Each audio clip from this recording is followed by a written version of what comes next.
Emmanuel Macron en a rêvé, Thierry Breton l'a fait. Thierry Breton, le commissaire européen, vient d'annoncer que très bientôt, le 25 août, il sera possible de stopper les réseaux sociaux. Il sera possible à la Commission européenne de pouvoir vérifier tout ce que vous dites et de censurer ce qu'ils veulent sur les réseaux sociaux. Bonjour et bienvenue dans cette nouvelle vidéo de DME en direct. Comme toujours, si vous n'êtes pas abonné, je vous suggère de le faire et de cliquer sur la cloche pour être prévenu lorsque je sors une nouvelle vidéo. On a donc Thierry Breton qui a informé tranquillement sur France Info qu'il pourrait bientôt censurer, même couper certains réseaux sociaux. Il en avait déjà parlé, mais là il a pris des exemples forts et hasard du calendrier, eh bien cela vient soutenir un peu certaines paroles qu'a pu dire le ministre de l'Éducation nationale. Et vous allez voir, j'ai l'impression qu'il se forme un peu partout maintenant, en Europe, en tout cas en France et au niveau de la Commission européenne, une véritable volonté de contrôler la liberté d'expression, de contrôler la parole, de faire en sorte que vous ne voyez pas ce que vous voyez et que vous ne puissiez pas dire ce que vous avez envie de dire. En fait, on veut contrôler vos esprits. En tout cas, c'est comme ça que moi je l'interprète, et vous pourrez me dire dans les commentaires si je suis un affreux complotiste, si vous pensez que j'interprète bien ou si vous pensez que je suis complètement à côté de la plaque. On va commencer par ce qu'a dit Thierry Breton. Thierry Breton, commissaire européen au marché intérieur, estime sur France Info que les réseaux sociaux n'ont pas fait assez pendant les émeutes en France liées à la mort du jeune Naël. Déjà, ça veut dire quoi, ne pas faire assez ? Ça veut dire quoi, ne pas faire assez ? C'est déjà un premier truc qui me gêne, vous voyez. Moi, honnêtement, j'ai regardé plusieurs vidéos, j'en ai même passé sur cette chaîne, plusieurs vidéos sur Twitter de ce qui se passait pendant les émeutes qu'il y a eu. Eh bien, ces images, vous ne les auriez jamais vues sur un média traditionnel. Vous ne les voyez pas à la télé. Tout d'un coup, elles ont commencé à apparaître sur les réseaux sociaux. On a pu prendre conscience de ce qui se passait. Et après, seulement, les médias officiels, la télévision, etc., les ont repris. Mais au début, si vous n'aviez pas eu Twitter, vous auriez pu avoir un gouvernement qui vous dit « Non, il ne se passe quasiment rien, ce n'est pas grave ». Et ça a même été, je vous rappelle, les premières choses qu'ont dit le gouvernement, que c'était tout à fait sous contrôle, qu'ils ont même chargé le policier qui avait tiré sur Naël. En fait, ils ont commencé dans le déni, comme toujours. Et sans les images des réseaux sociaux, on n'aurait pas su ce qui se passait. Et très souvent, j'ai l'impression, moi, que c'est parce que ça passe sur Twitter, parce qu'on a des images, parce qu'on voit les choses, qu'on finit par les voir dans les médias plus officiels. Je m'explique. Très souvent, on vous dit un homme poignardé ou une femme poignardée à tel ou tel endroit. Ou alors, vous souvenez, les enfants qui se sont fait poignarder dans un jardin par un catholique. Et puis tout d'un coup, grâce à Twitter, grâce à des réseaux comme ça, vous voyez les photos du catholique qui a une barbe énorme et qui visiblement ne vient pas d'Auvergne. Donc vous commencez un peu à douter. Ou alors vous voyez sur Twitter, etc., le nom de la personne qui a commis le crime. Et vous comprenez que ce n'est pas juste quelqu'un qui a donné un coup de couteau à une femme. Vous comprenez qu'il y a un peu plus que ça derrière. Il y a peut-être un côté terrorisme derrière. Vous le sentez, vous le voyez. Et alors qu'au début, les médias classiques vont vous dire un déséquilibré ou un truc comme ça. Donc voilà. J'ai du mal. Enfin, moi, j'ai du mal avec ce côté. Ils n'ont pas fait assez. Ils n'ont pas fait assez. Pourquoi ? Pour le cacher, pour le taire, pourquoi ? Quelle est l'idée ? Non, les réseaux sociaux n'ont pas fait assez pendant ce moment. Et il va falloir qu'ils fassent plus, déclare le lundi 10 juillet sur France Info Thierry Breton, commissaire au marché intérieur de l'UE, alors que des messages haineux ou d'appels à la mort ont été relayés par des plateformes pendant les 4 nuits d'émeutes qu'on a connues. Mais ça, c'est différent, vous voyez. Les messages haineux et d'appel à la mort, il est évident que si quelqu'un écrit venez les copains, on va dévaliser l'hyper Auchan de telle rue, ou venez tous avec moi, on va tuer telle personne. Forcément, là, on est dans autre chose. Là, je suis d'accord qu'il faut stopper le réseau social. Et encore, je ne suis pas sûr. J'en suis même pas certain, parce que ce qui serait hyper efficace, c'est qu'on ait l'adresse IP de la personne, qu'on sache tout de suite qui c'est, et que derrière, il y ait un escadron de la BRI qui vienne le chercher. Là, ça serait ultra efficace. Mais je suis même pas sûr que la censure soit efficace de ce côté-là. Mais à la limite, qu'on empêche ça, oui. Seulement, on va pas s'arrêter là. Il est évident qu'on va pas s'arrêter là. Il est évident qu'on va aller plus loin dans la censure. Je vais vous passer... j'ai retweeté ce qu'a dit Thierry Breton. Je vais vous le passer pour que vous entendiez vraiment ce qu'il a dit. Et donc on leur a dit... Qu'est-ce qui va changer le 25 août précisément? Il y a des choses très simples. C'est qu'à partir du 25 août... Alors attendez, non, je vous le passerai après parce que on va continuer avant pour qu'il lise. Ah bah... non, justement, la suite de l'article, c'est de dire qu'à partir du 25 août, ça ne sera plus possible. Donc je vais vous passer effectivement ce qu'il a dit, c'est plus simple. Donc la loi européenne va s'appliquer à ces plateformes, c'est-à-dire que lorsqu'il y aura des contenus haineux, des contenus qui appellent par exemple à la révolte, qui appellent également à tuer, parce qu'on a vu aussi des individus. Ou à brûler des voitures. Ou à brûler des voitures. Elles auront l'obligation dans l'instant de les effacer. Si elles ne le font pas, elles seront immédiatement sanctionnées. On a des équipes qui vont intervenir immédiatement. Si elles n'agissent pas immédiatement, alors oui, on pourra à ce moment-là, non seulement donner l'amende, mais interdire l'exploitation donc sur notre territoire. Ça veut dire couper les réseaux sociaux. Bien sûr, ça fait partie, encore une fois, mais c'est la loi qui va le faire. Avec, encore une fois, c'est pas une personne, c'est pas un État, c'est pas un conseil d'administration, c'est notre loi. Nous sommes maintenant équipés pour cela, avec un conseil spécifique, mais croyez... Alors déjà, quel conseil? Parce que, vous voyez, il est un peu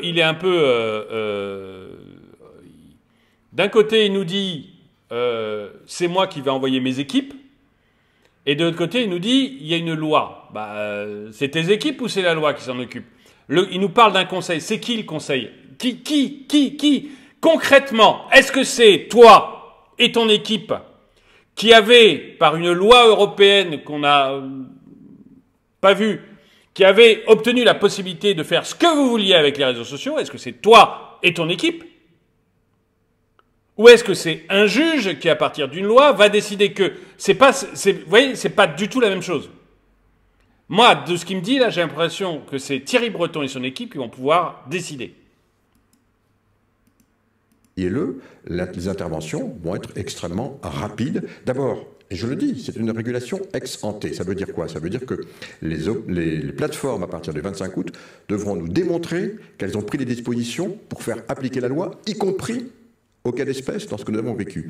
Et si jamais elles ne le font pas, parce que derrière il y a aussi tout ce qui est invisible, les algorithmes qui poussent, on sait, ces contenus à forte viralité, parce que ça rapporte de la publicité, il ne faut pas se cacher derrière son petit doigt. Donc tout ça sera strictement interdit.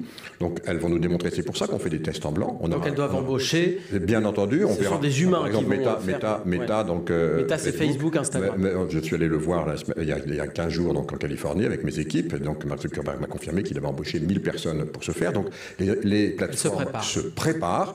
Et donc, oui, à partir du 25 août, eh bien, elles devront le faire. Ce que j'ai indiqué, c'est que compte tenu de la situation, j'ai regretté, et je leur ai dit, qu'elles ne l'aient pas fait avant, mais elles m'ont dit qu'elles allaient le faire. Évidemment, il reste un mois. Voilà, donc... Mais vous voyez, moi je le trouve un peu ambigu, parce que, encore une fois, si on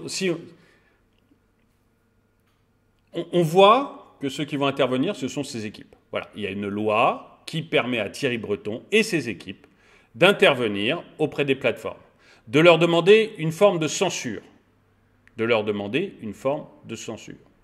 Et là où il est un peu insidieux, je trouve, c'est qu'il veut nous faire croire que cette censure, c'est les appels au meurtre, c'est-à-dire si quelqu'un appelle au meurtre, à ce moment-là, on le censure, ce qui est parfaitement normal, il n'y a pas de problème avec ça, sauf que c'est pas ça.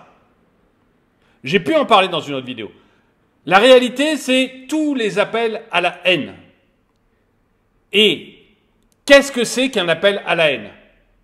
Qui peut juger du fait que telle ou telle chose est un appel à la haine. Qui peut le faire? La réalité, c'est que c'est toutes les images violentes. Mais, encore une fois, si on n'a pas ces images, si on ne le voit pas, on ne saura jamais ce qui se passe. C'est ça mon problème. C'est qu'on ne saura pas réellement ce qui se passe, et ça, c'est la volonté, j'allais dire de nos maîtres, mais de la Commission européenne, c'est la volonté d'Emmanuel Macron, c'est la volonté de nos dirigeants de faire en sorte qu'on ignore ce qui se passe. Encore une fois, s'il n'y avait pas eu Twitter, on n'aurait pas su ce qui se passait pendant ces 5 jours. On l'a su parce que les images sont sorties. On l'a su parce que les images sont sorties. Je vous rappelle le ministre Darmanin qui nous dit il y a beaucoup de Théo et de Mathéo parmi les violents. Je vous rappelle de notre ministre de l'Intérieur, Gérald Darmanin, qui nous disait qu'au Stade de France, c'était les Anglais qui avaient mis le bazar.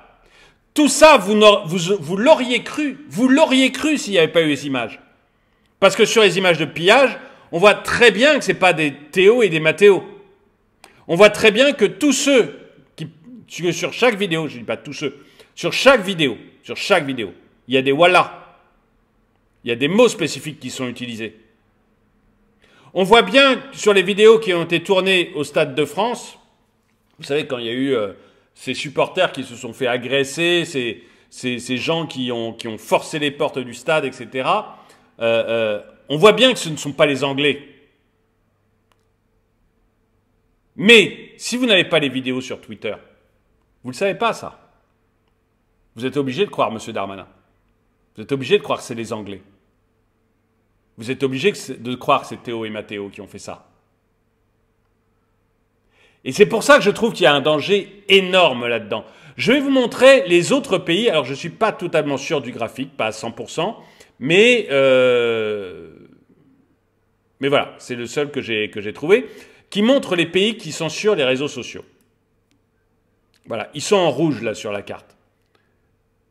Ces pays qui bloquent les réseaux sociaux. Vous voyez que c'est que des grandes démocraties, hein, on est d'accord. C'est des démocraties exemplaires. Exemplaires. Et M. Breton, il est tout content de nous dire qu'on va faire partie de ce groupe des pays en rouge, de ce groupe des pays exemplaires dans leur démocratie, dans leur liberté d'expression. Nous allons avoir la même liberté d'expression que les Chinois. Youpi! Voilà ce que nous dit Thierry Breton. Youpi! Vous allez avoir la liberté d'expression des Chinois. Tout va bien. Alors, si vous lisez l'article de France Info, évidemment, France Info ne dit que des belles choses. Hein, ça, c'est merveilleux. Mais on va continuer parce que vous allez voir jusqu'où ça va. Et après, on parlera justement de la dérive que je sens arriver aussi. De choses qu'a dit Pape M'Diad. Vous savez, le ministre de l'Éducation nationale qui veut former vos enfants à la sexualité dès le primaire. On va voir des choses qu'il a dites et qui me semblent vraiment aller dans ce sens et montrer la direction que l'on prend doucement, mais où la liberté d'expression va être de plus en plus contrôlée, où ce que vous allez dire ou voir va être de plus en plus contrôlé. Et ça fait d'ailleurs écho aussi à ce qu'avait dit la ministre de la Culture il n'y a pas très longtemps. J'ai pas cherché l'article parce que je viens juste d'y penser, mais où elle dit à peu près la même chose que Pape M'Diad. Vous allez voir. Finissons déjà avec Thierry Breton, vous allez voir, je trouve que c'est déjà salé. Donc tout cela ne sera plus possible à partir du 25 août, ajoute Thierry Breton, commissaire européen au marché public, date à laquelle s'appliquera la loi européenne. Lorsqu'il y aura des contenus haineux. Mais qu'est-ce que c'est qu'un contenu haineux? Si je dis quelque chose de mal de Macron, sur cette chaîne, je dis très régulièrement du mal du gouvernement. Je dis très régulièrement du mal de certaines réformes. Je dis très régulièrement du mal de certaines choses que peuvent dire Bruno Le Maire, qui me semble mais complètement à l'ouest, complètement à côté de la plaque. J'en parle. Est-ce que c'est un contenu haineux? Je ne hais pas le gouvernement, je ne hais pas Bruno Le Maire. Mais par contre, j'ai l'impression de temps en temps qu'il nous raconte, il au pluriel, nous raconte des bêtises, qu'ils savent qu'ils nous mentent. Et je le dis de manière un peu incisive, je le sais. Est-ce que c'est un contenu haineux? Est-ce que je vais me faire censurer? voyez, il y a beaucoup de marge. Vous allez voir vous allez voir Papendiaï. Vous allez voir Papendiaï tout à l'heure. Et vous allez voir que ce terme de contenu haineux, on peut tout mettre dedans. Et c'est une porte d'entrée à la censure qui me semble terrible.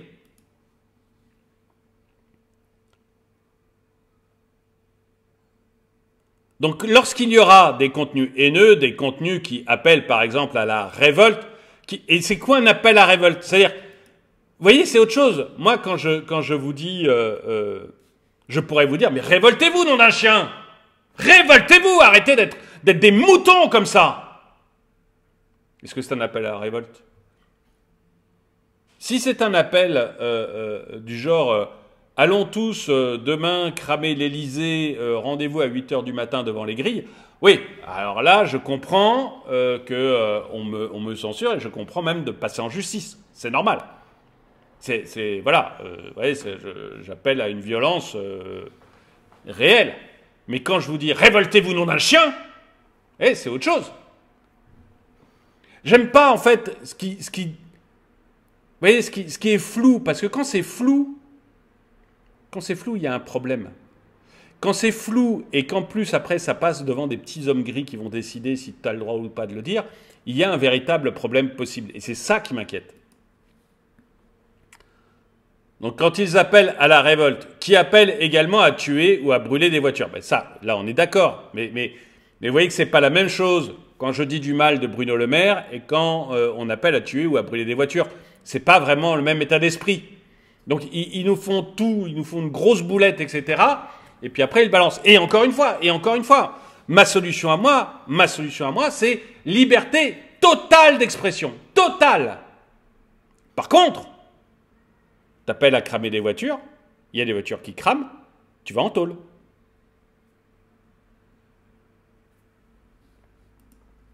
T'appelles à tuer quelqu'un, il se fait tuer, tu vas en tôle. Vous voyez? Il y a une liberté totale qui va avec une vraie responsabilité.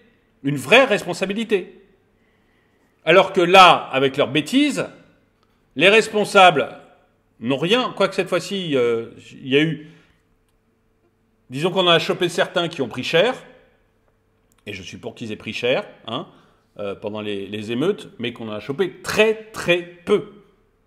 Je le disais, il y a eu 3000 arrestations, il y en a 250 qui passent devant le juge. Donc c'est vraiment pas beaucoup, 250 personnes vu ce qu'il y a eu, c'est pas beaucoup. Eux, ils ont pris cher, ok, ça me va bien. Mais tous les autres n'ont rien eu, voilà, ceux qui ont appelé au crime, etc., sur les réseaux sociaux, n'ont rien eu. Je parle de gens comme...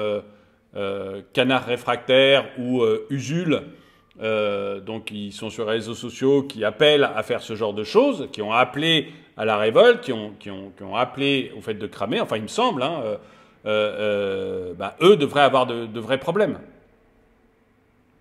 Ils en ont pas eu, je trouve que c'est un peu étonnant. Voilà.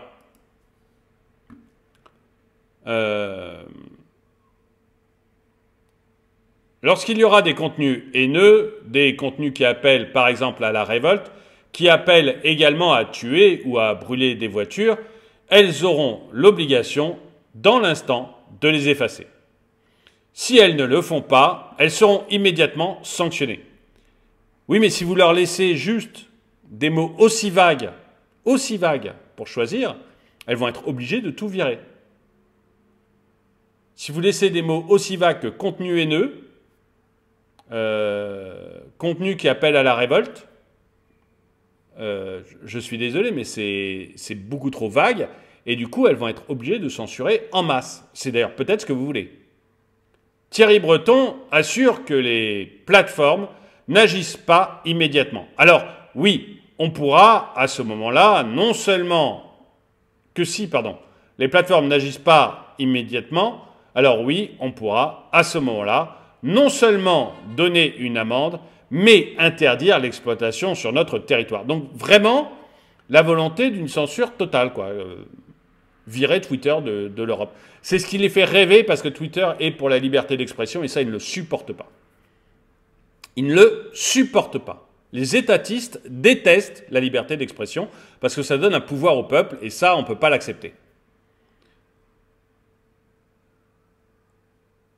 les interventions vont être extrêmement rapides. Donc on est d'accord, ça ne passe pas devant le juge. C'est ton équipe. Autrement dit, couper les réseaux sociaux qui ne respectent pas la règle.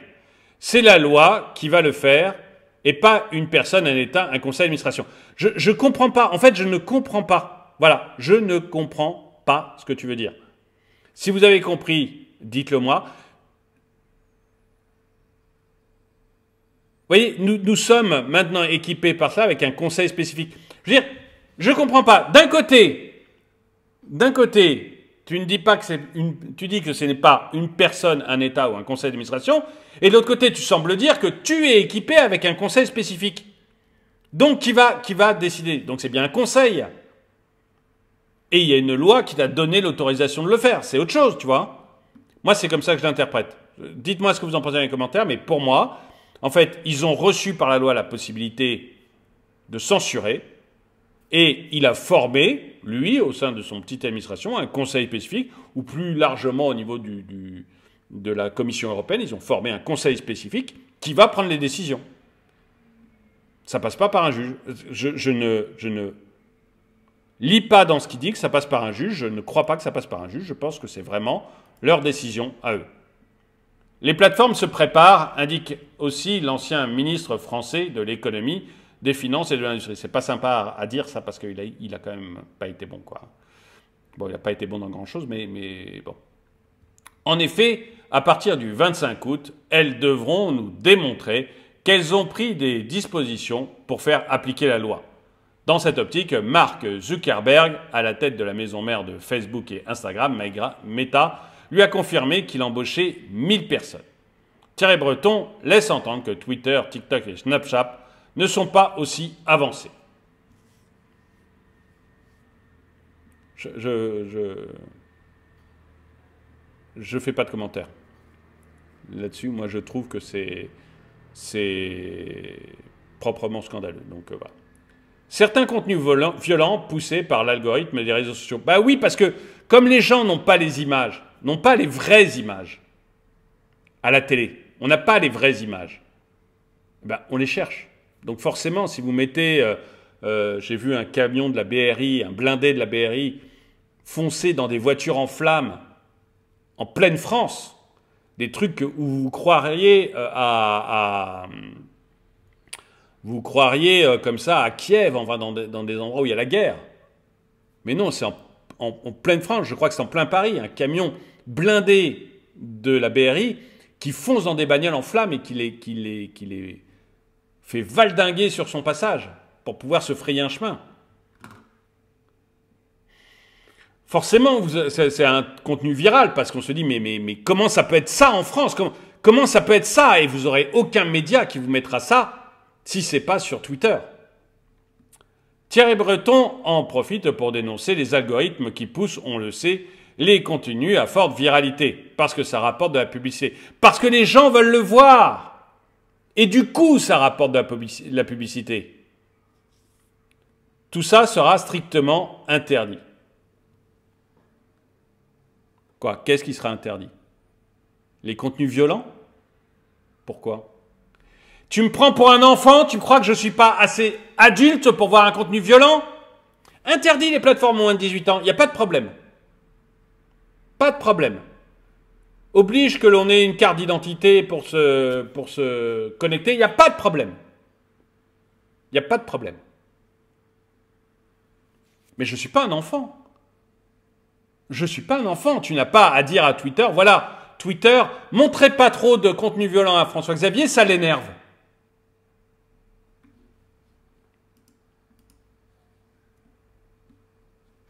On n'est pas des enfants. J'en ai marre de ces gouvernements paternalistes qui croient qu'on est obligé on doit être tenu dans l'ignorance comme de bons petits moutons.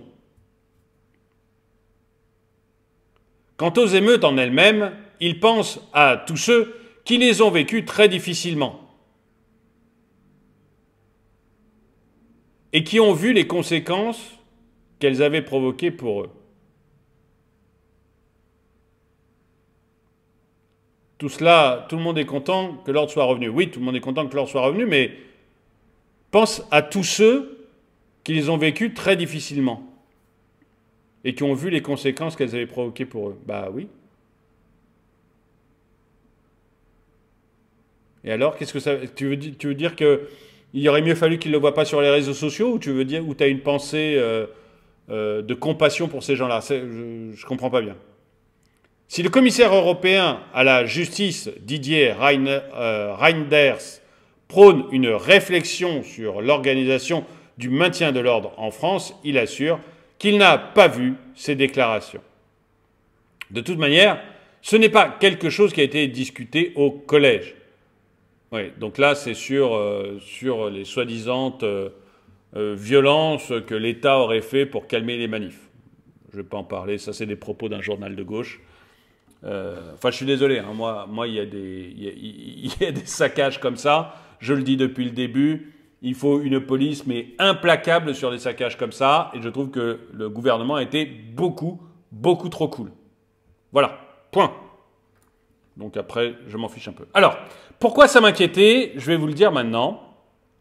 Pourquoi ça résonne mal? Donc on a vu, on va avoir maintenant Thierry Breton et son équipe qui ont eu par la loi la possibilité d'intervenir. En tout cas, c'est comme ça que j'ai interprété ce que j'ai lu. Et si je me suis trompé, dites-le moi dans les commentaires. Mais Thierry Breton et son équipe vont avoir par la loi la possibilité d'intervenir et de retirer certains contenus parce qu'ils jugent que c'est de l'appel à la haine. Même chose quand je parle des LGBT. Anciennement sur Twitter, dès que je disais du mal des LGBT, le tweet était viré et je risquais l'exclusion de la plateforme. Est-ce que si je dis du mal de ça, est-ce que si je dis que je trouve scandaleux que des drag queens viennent faire la lecture à mes enfants à l'école, promu par Pap Ndiaye, est-ce que si je dis ça, c'est un propos haineux? Est-ce que je vais me faire censurer par Thierry Breton et ses amis? Avant, c'était le cas. Avant, j'aurais été censuré par Twitter. Avant Elon Musk. Donc, est-ce que c'est ça qu'ils vont reprendre? Comme une sacrée question, vous voyez? Est-ce qu'on va pouvoir donner notre avis sur des choses comme ça? C'est une sacrée question, hein.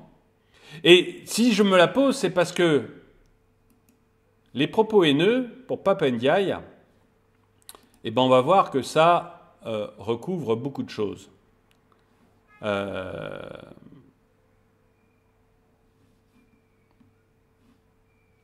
Allons voir ça tout de suite. Le ministre de l'Éducation nationale avait confié être préoccupé par les interventions très musclées du groupe Bolloré.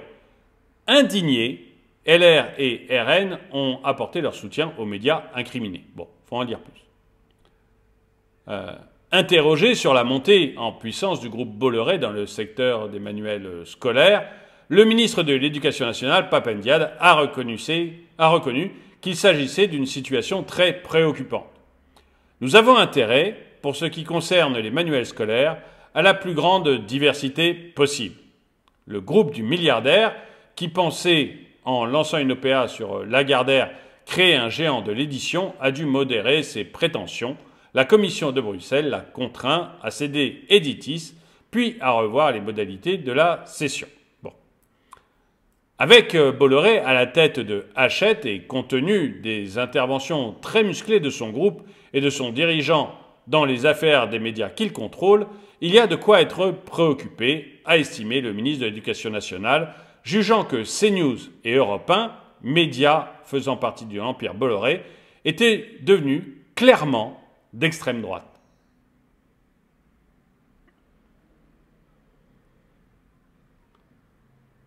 On a eu, j'ai pas retrouvé la vidéo, mais on a eu donc Pap Ndiaye qui a jugé que CNews et Europe 1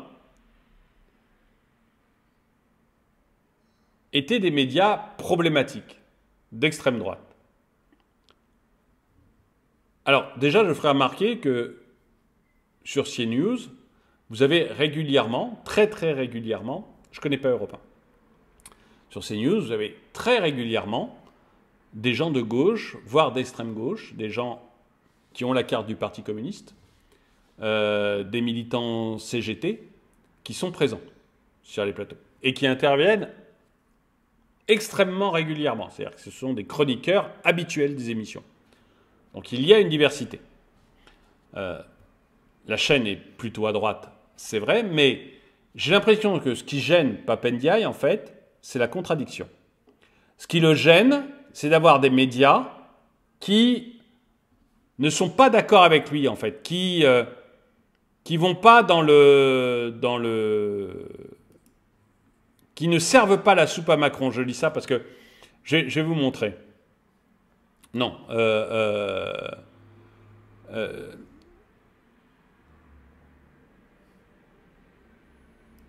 Je vais vous montrer la réaction, excusez-moi, de Laurence Ferrari, donc, qui travaille sur ces chaînes, à ce qu'a dit Pape Ndiaye.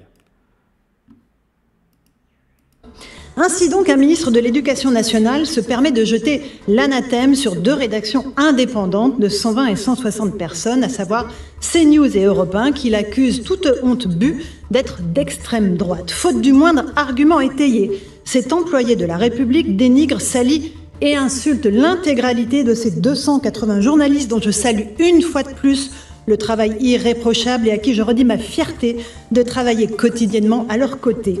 Un ministre qui n'aime pas la contradiction, qui entend donner des leçons de démocratie depuis son salon cossu des quartiers chics de Paris, où les écoles publiques sont surtout bonnes pour les autres, mais pas pour ses enfants. N'aurait-il pas quelques dossiers plus urgents à traiter? Par exemple, le niveau en français et en maths des élèves qui ne cesse de dégringoler. La réforme du lycée professionnel, ratée.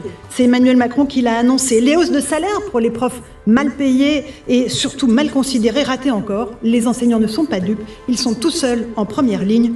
Pas de vague. Son plan pour la mixité sociale peut être remballé avec un 0 pointé. À l'heure du bilan, rassurez-vous, il ne restera pas grand-chose à garder. Mais rassurons-nous aussi, car comme disait Michel Audiard, les conneries, c'est comme les impôts. À la fin, on finit toujours par les payer. Il est 18h sur CNews et sur Europe 1. Vous voyez, il y a... et c'est pour ça que je mets en parallèle. C'est que vous avez d'un côté une volonté et maintenant une loi pour que l'Europe mène la main sur les réseaux sociaux, sur la liberté d'expression en fait, et de l'autre côté, vous voyez bien, Pape Ndiaye est le deuxième à en parler, c'est-à-dire que vous avez eu il est même le troisième, vous avez eu Emmanuel Macron qui a dit qu'il aurait fallu censurer les réseaux sociaux pendant les émeutes, pour qu'on ne voit pas ce qui se passe en fait, pour qu'on ne voit pas ce qui se passe. Le gouvernement ne veut pas que vous sachiez que c'est le bazar partout. Il veut des médias qui soient tous formatés, qui disent tous la même chose. Ensuite, vous avez eu la ministre de la Culture qui a dit que CNews et Europe 1 étaient problématiques, qui les a menacés, qui ne comprenaient pas pourquoi l'organisme qui contrôle la télévision n'était pas encore intervenu. Et maintenant, vous avez Pape Ndiaye qui dit que ce sont des journaux d'extrême droite. Je ne sais pas s'ils sont d'extrême droite. Je m'en fiche, honnêtement. Moi, je ne vais pas attaquer l'Humanité parce que c'est un journal d'extrême gauche. Je trouve qu'il faut une pluralité. Et en fait, vous avez au gouvernement en ce moment, en France et en Europe, des gens qui détestent, mais détestent qu'on les contredise. Ils détestent la pluralité. Ils détestent que vous puissiez parler librement. Ils veulent contrôler ce que vous voyez et ce que vous entendez. Et moi, vraiment, entendre d'abord Thierry Breton qui dit que ça y est, il a ce pouvoir-là, et ensuite voir ses copains, Pape Ndiaye, Emmanuel Macron, la ministre de la Culture en France, qui disent qu'il faut s'occuper des réseaux sociaux, qu'il faut s'occuper de CNews, d'Europe 1. On voit que petit à petit, il y a Big Brother qui veut prendre la main. Et ça, honnêtement, c'est un recul de la liberté qui commence sérieusement à me faire peur. Et j'aimerais bien savoir ce que vous en pensez. Dites-le moi dans les commentaires. En tout cas, merci d'avoir regardé cette vidéo. Mettez-lui un pouce vers le haut, commentez-la, partagez-la. Merci à tous ceux qui soutiennent la chaîne. Et moi, je vous dis à très bientôt.